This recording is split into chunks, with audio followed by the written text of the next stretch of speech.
This is Research Like a Pro, episode 219, Southern Colonial Research, Maps and the Law. Welcome to Research Like a Pro, a genealogy podcast about taking your research to the next level, hosted by Nicole Dyer and Diana Elder, accredited genealogist professional. Diana and Nicole are the mother-daughter team at FamilyLocket.com and the authors of Research Like a Pro, a genealogist guide. With Robin Worthland, they also co-authored the companion volume, Research Like a Pro with DNA. Join Diana and Nicole as they discuss how to stay organized, make progress in their research, and solve difficult cases. Let's go! Hi everyone, and welcome to Research Like a Pro. Hi Nicole, how are you today? I have been doing well. I've been working on my portfolio, and I've got one of the elements almost done.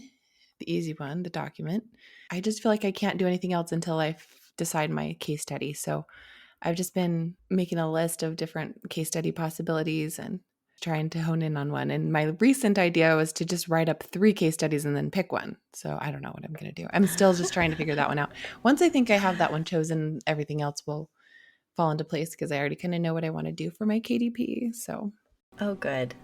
Which one's going to be longest? Because you have that page limit. Is your KDP going to be longer? I think so. Yeah, I don't want my case study to be too long or my report.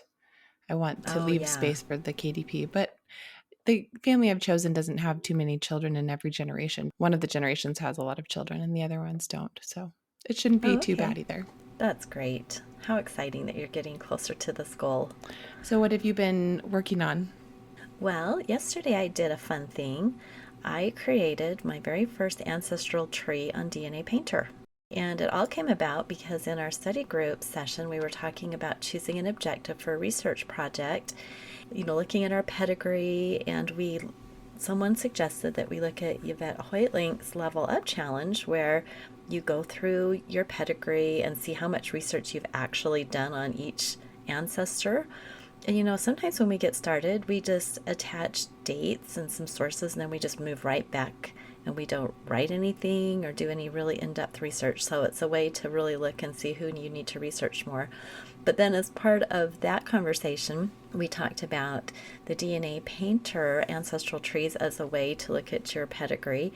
And of course, that has an application for DNA because you can mark your genetic ancestors. You can mark those that you actually have genetic connections to. So I had some fun downloading my GEDCOM from Family Tree Maker, and what you do is you export a GEDCOM that's just of your ancestors. And I did do the spouses, but you just are going to use your ancestors, your direct lines, and I did them all the way up to as many as I had. And you can import that, load your GEDCOM right into DNA Painter Ancestral Tree, and it's so easy to do. It literally takes just a few seconds for it to load because it's not that many people. And then it will pop up your tree, and it's already color-coded, and you can change the colors, and then you manually go in and then mark your genetic ancestors. So it gives you a really good tool to do some of your own analysis, and whether you're using through lines or if you're using just looking at shared matches, trying to see who you've got as your genetic ancestors. And you can view it in the tree, basically your pedigree, or the fan chart, or just text. And the text is kind of fun too because it shows the basic facts. It brings in your birth and death facts and just shows them right there, and then you can choose how many generations you want to show. So anyway, I had some fun working with that. I'd encourage anybody who hasn't done a DNA ancestral tree to give it a shot. It was kind of a fun afternoon doing that. Thank you for sharing about that. It really is inspiring. And I am going to put a link to Yvette Hoytlink's blog. It's called 6 Levels of Ancestral Profiles Level Up Challenge. And it has different levels depending on, level 0, unidentified ancestor, level 1, name only, level 2, vital statistics, level 3, occupations, and then all the way up to like level 6 where you've written a full biography and source cited and everything's completed. I think that is such a great challenge. I love that. And so she had created an Excel spreadsheet But then when DNA Painter came out with this ancestral tree, she's changing her colors on her tree, which you have total control over the coloring, to represent what level of research each ancestor is at. So I think I'm going to do that too. I'm going to use it for both the leveling up as well as looking at who is a genetic ancestor. Yeah, it's really good to look at our progress that we've made over the years and think about what we've accomplished on researching our own family and then what else needs to be done. It really is, and it's a good way to choose an objective for a research project. A lot of times people will say, I just don't know what to do. It's so overwhelming. I have so much to do. But I think you just look at your pedigree, do something like this, and see what speaks to you. That's what I do. It's just like, what do I really want to do? Which ancestor is calling my name? And then I work with them. It really is like that. That's one of the things that's hard for me with the portfolio is I want to work on those ones that are calling me, but then trying to choose work samples that will fit within the page limits, that are good enough, that are complete enough.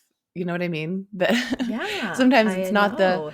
favorite ancestors that are going to be in the portfolio. I've finally resigned myself to that fact that, it's just going to be the best work sample for that portfolio that fits in the page limits, that showcases my skills, that are, they're asking to see certain skills. So that's going to be what it is. After you've worked with them, they are going to become a favorite ancestor That's because it never true. fails. Once you do the research on them, they really do have a piece of your heart.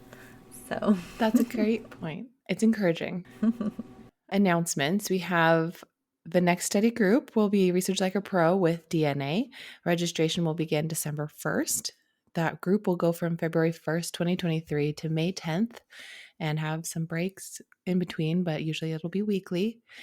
And if you want to be a peer group leader, you can have complimentary registration to the study group and you can apply on our website.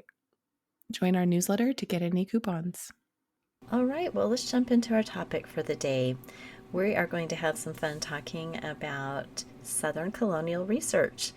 And we have all of our southern lines go back to the colonies. And so I was super excited to be able to take a course at the Institute of Genealogy and Historical Research with the acronym IGHR.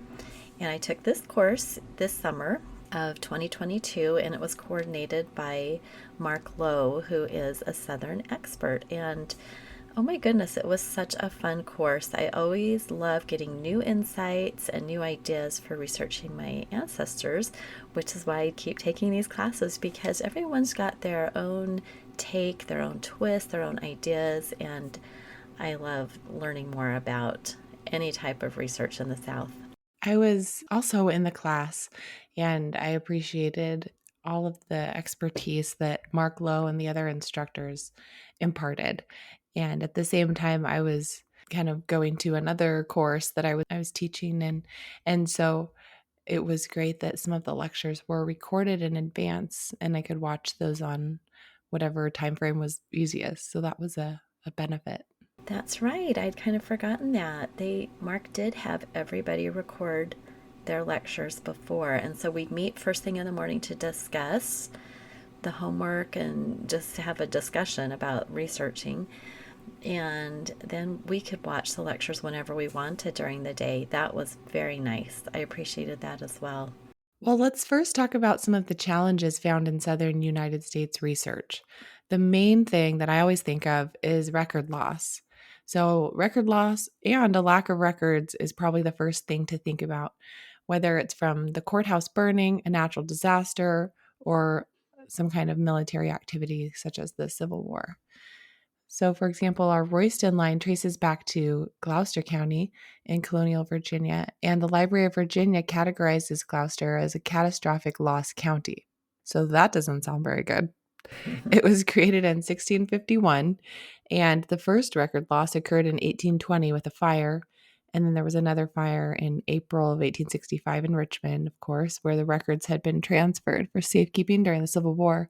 So you'll see a lot of Southern courthouses burned in that time frame of the Civil War, which is very sad. Another challenge to colonial Southern research is the migration of our ancestors, and often they were moving south and west seeking new lands. So connecting them to their previous location is a challenge. And there are typically people with the same name, unless you have a very unusual one. So, our ancestor, John Carey Royston, provides a good example of someone who migrated frequently. He started in Gloucester, Virginia, and then moved to Newberry District, South Carolina, then on west to Oglethorpe County, Georgia. And I've seen the same thing with our Welch ancestors who were, I believe, from North Carolina, but I haven't traced them that far yet. But they did go to South Carolina and then to Georgia, Alabama, and Texas. So they just moved south and west, just like you would expect. Yeah, so it is fun to look at migration because all of our ancestors did end up in Texas and they all started somewhere as colonials. So getting them traced back to those actual colonies is my goal. And I know a lot of people just want to trace them across the ocean, but I just want to get them to the original colonists in colonial times. Yeah, it's a goal that's realistic because we've, had client projects before where they want to trace a colonial ancestor across the ocean and sometimes it is possible, but a lot of the time there is a lack of records. And that was going to be my next point is that record keeping on any type of frontier is usually less than ideal. And that includes early colonial times. I mean, that was their frontier. And then as the colonies developed and began to be more established, the new frontier was the Western lands. And so as our ancestors moved to the new frontier, whatever it was, whether it was moving west or moving across the ocean to the colonies, those records were not usually very complete. And even if they were, sometimes they were lost or burned. And then if a record book does exist for that time period, your ancestor's deed or marriage might not be included in it. Sometimes it was hard for them to get to the courthouse, or they went to a different courthouse that you didn't know about, in a different area to record that deed or marriage. So sometimes you're just not going to have a lot of records, and that can be a big challenge in colonial research. Yeah, those are great challenges to think about why you're not finding your people.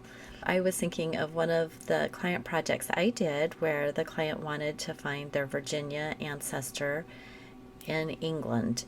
And of course, I had traced them all the way back to early 1700-ish. But when I got to the final ancestor, there were no records. And my hypothesis was that he could have been an indentured servant because they brought a lot of people over from England and settled in Virginia, and there just are not many records for them because the records were kept for the wealthy, the landowners, and so these indentured servants were brought over to work, and then eventually they were able to get their land, work off their indenture, what have you, but the records of their transportation are just usually not there.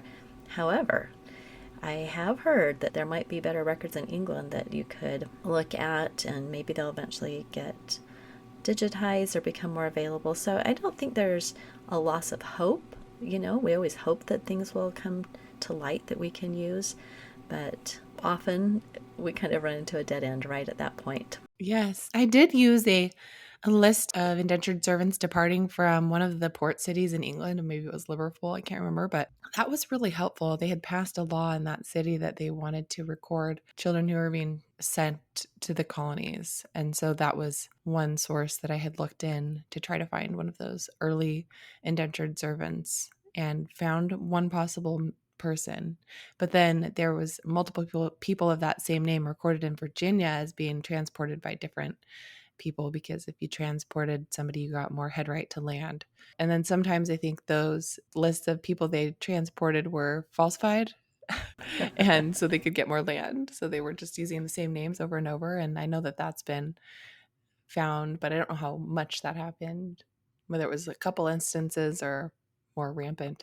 Yeah, people of the same name is a huge problem in this era. Well, it's a problem in any of our research. So, good point. Well, since we've been talking all about the challenges, let's talk about the possibilities. And it is absolutely possible to research in the colonial South. And we're just going to talk about two of my takeaways from our course in this episode. And we can do more later, but we are going to focus for this episode on using maps and the law. Historical maps, we all know we need to turn to using maps, and we usually think of checking them for county boundary changes. But if we are using colonial period maps, then we are going to be looking pre statehood, and there still are counties set up there. But we're going way back in time and using even older maps. Those older maps are really valuable because they're going to show us the earliest roads, the topography, and communities. And so, one of the things that Mark Lowe mentioned several times in our class was annotating our own map. So, making the map our own depending on our ancestors' movements and their residences. So, this was such a great idea, and I think anything that we can do to look at our research with fresh eyes is very, very helpful. So, one of the resources that we learned about for these early maps is on the University of Houston's Digital History website. And it has very early maps of the colonies from the 1500s up to 1895. And I found one that was the 1795 map of the southern United States. And I used that one to annotate our ancestor, John Carey Royston. He's the same one that you mentioned, Nicole, that moved from Virginia all the way down to Georgia. So I annotated my own map. And you can do an annotation several ways. You can use your snipping tool or whatever you use to get a screenshot, put that into PowerPoint or Microsoft Word or whatever program you have, and then I just used little star icons to star his location on top of this 1795 map of the southern states of the US.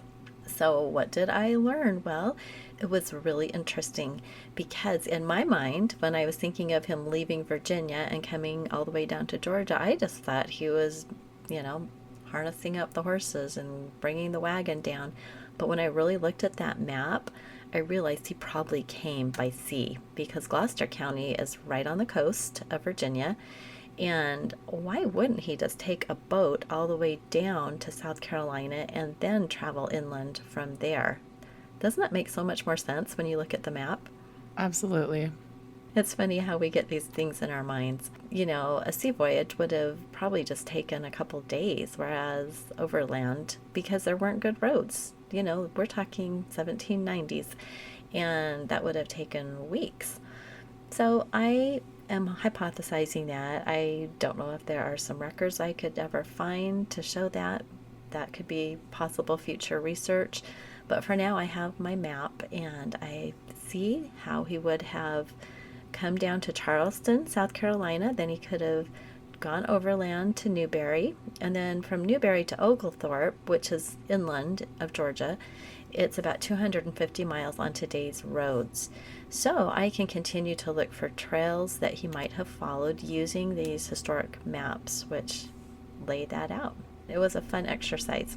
That is really helpful. And sometimes we think about these place names and don't go to the map right away to figure them out. And that would make our lives so much easier.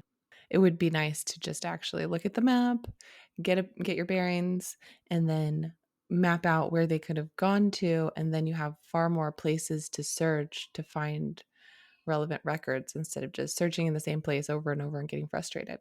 Yeah, and I would recommend, that you do this. You annotate your map and you can even put notes to yourself on that map. Do a text box and write a note. He appeared here by 1803. Give yourself some reminders and notes and then put that map in your folder, your digital folder for your ancestor. Maybe put a link to it in your project document, if you're doing a project on this ancestor, or put it right in your project document. We recommend keeping all your research as you're working on your objective together so that you can just keep referring to it. Do something that is going to be lasting for your research, even more so than just looking at the map. So this whole idea of annotating a map and putting research notes on a map, I think is really valuable. Absolutely. Yes. Annotating maps. Good suggestion. The next tip we have to help with the challenges of colonial Southern research is to know the laws. So, if you've ever come across one of those deeds or probate records that was a little bit challenging to understand. The whole situation maybe left you feeling a little bit puzzled about why things happen that way. The really great thing to do is look at the legal context, and that can really help you understand what was actually happening in that legal record. One thing to keep in mind that we learned from this course on colonial Southern research is that when the colonies became states after the Revolutionary War, there were a lot of changes in the law at that time. So, when working with colonial research, it's really important to learn about the colony's formation and the law that governed the early years. And then, when it became a state, learn about the new laws that came into being at that time. One resource to spotlight is Bowling Green State University, and they have pulled together sources for laws of the original 13 colonies to help you access those. And so we'll put some information in the show notes to help you find that. But a general principle for using the law to gain more insight into those records is to look at the situations of the family and consider how the law affected them, and then correlate the law with the records that you are finding. Right, and correlate their actions with the records and the law.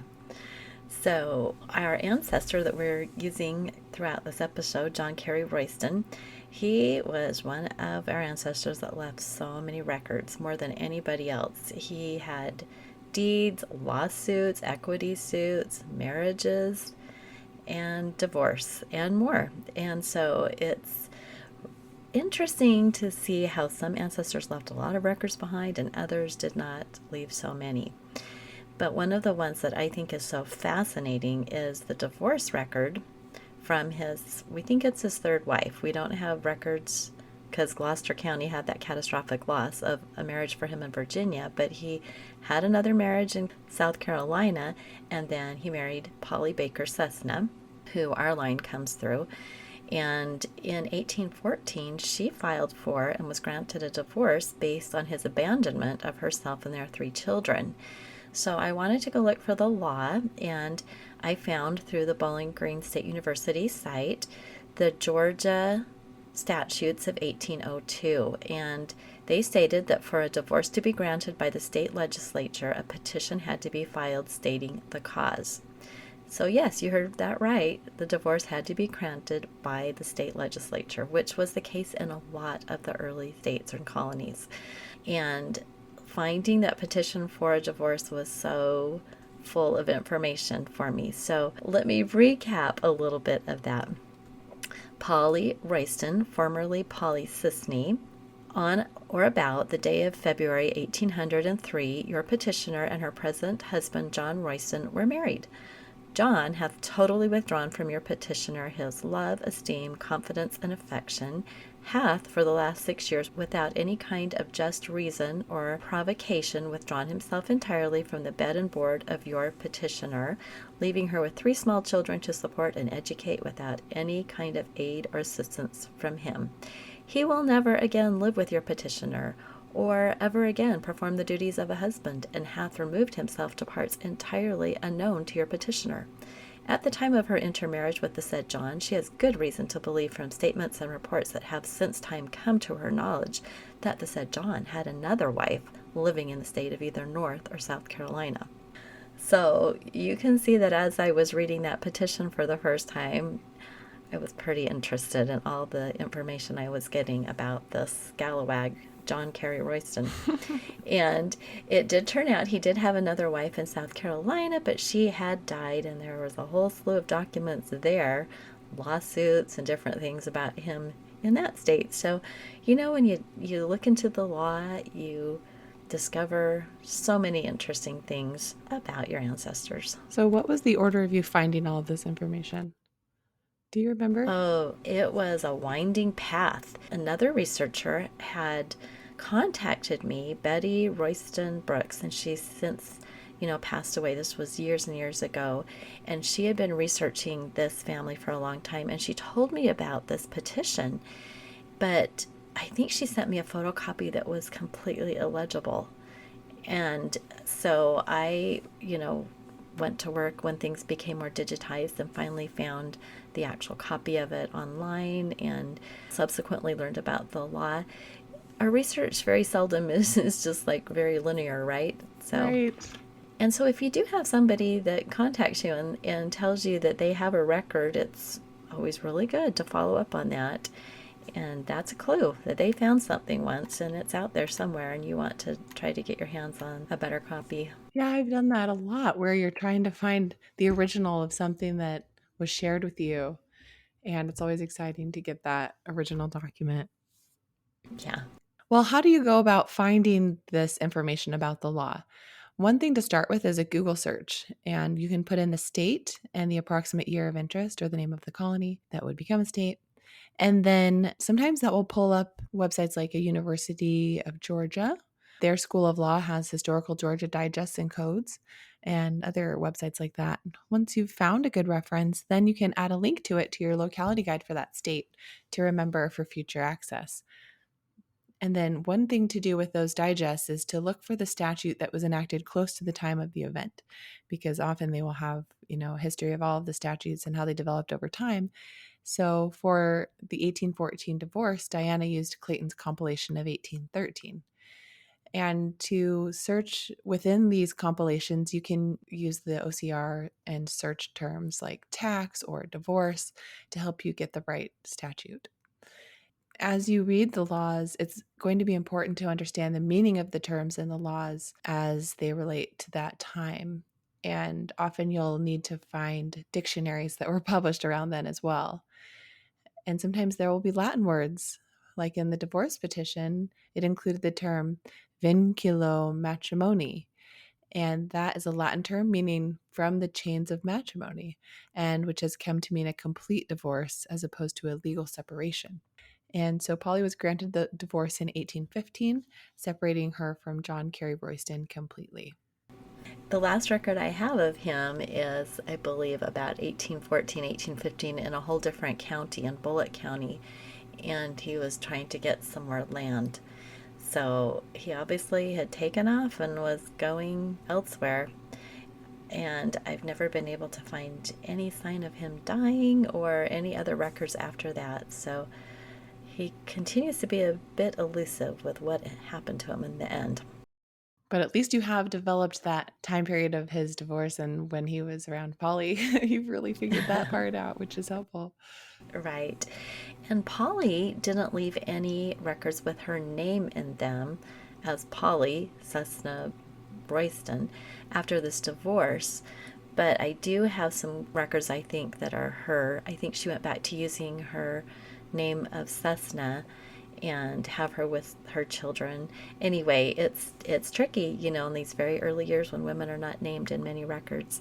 But I can learn more about her. I'm really interested in learning more about a woman's rights during this era. So some of the questions I have now is how did this affect Polly's property rights with this divorce? Was John required to provide any support for those children? And I'm also curious about what the divorce law was before this act. Did they even have divorce in the law? So many things that we sometimes get a record and we think that that's it, but I think every record should give us many more questions about what to do next. Mm-hmm. So I'm excited to learn more about Polly. I have some clues about who her possible father might have been, and I'm excited now that I have these resources of these laws and this new insight into the laws about continuing the research on her.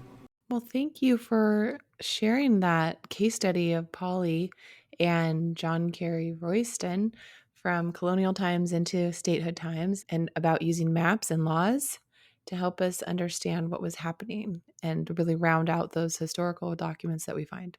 That was fun. Yeah, it's always fun to revisit our research. This is some of the first research I did, this family line, and I love going back and deepening my understanding of what was happening to them when they were living there in those early times. Absolutely. And I had earlier in the episode mentioned a list of immigrants from colonial times coming from England, and I wanted to share. I pulled it up so I could share the exact reference in case anyone's interested. But it's from Bristol, so people leaving Bristol in the 1600s. So this is available on Family Search under Bristol in Gloucestershire, England, and it's called Servants to Foreign Plantations. And so I had searched that for a reference that somebody else had cited on like a Roots Web message board about the research subject for a client project. And so I wanted to find the original of it and analyze that and stuff. What I ended up finding was that reference that they had thought was for our research subject, I decided it was for somebody else.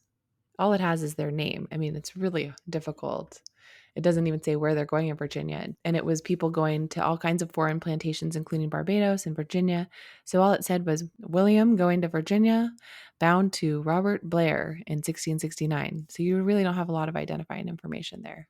No, you don't, unless I guess you would research Robert Blair, Yeah, see and what happened to him. that's what I had been. So that was an interesting record set to use, and the handwriting was very different. It took a long time to really figure out what each letter was. Oh, wow. Yeah, some early script. Yeah, That's cool. 1600s. So that can be something fun to check out if you're just curious about colonial times. Right. Well, it's been so fun to talk about our ancestors and these concepts of research. That's why we love what we do. There's always something new to learn, something new to try. So we hope everybody enjoyed this episode. And if you've got some colonial ancestors, maybe we gave you some ideas about how to research them. All right, everybody. We'll talk to you again next week. Bye. Bye-bye. Thank you for listening. We hope that something you heard today will help you make progress in your research. If you want to learn more, purchase our books, Research Like a Pro and Research Like a Pro with DNA on Amazon.com and other booksellers. You can also register for our online courses or study groups of the same names. Learn more at familylocket.com/services. To share your progress and ask questions, join our private Facebook group by sending us your book receipt or joining our courses. To get updates in your email inbox each Monday, subscribe to our newsletter at familylocket.com/newsletter. Please subscribe, rate, and review our podcast. We read each review and are so thankful for them. We hope you'll start now to research like a pro.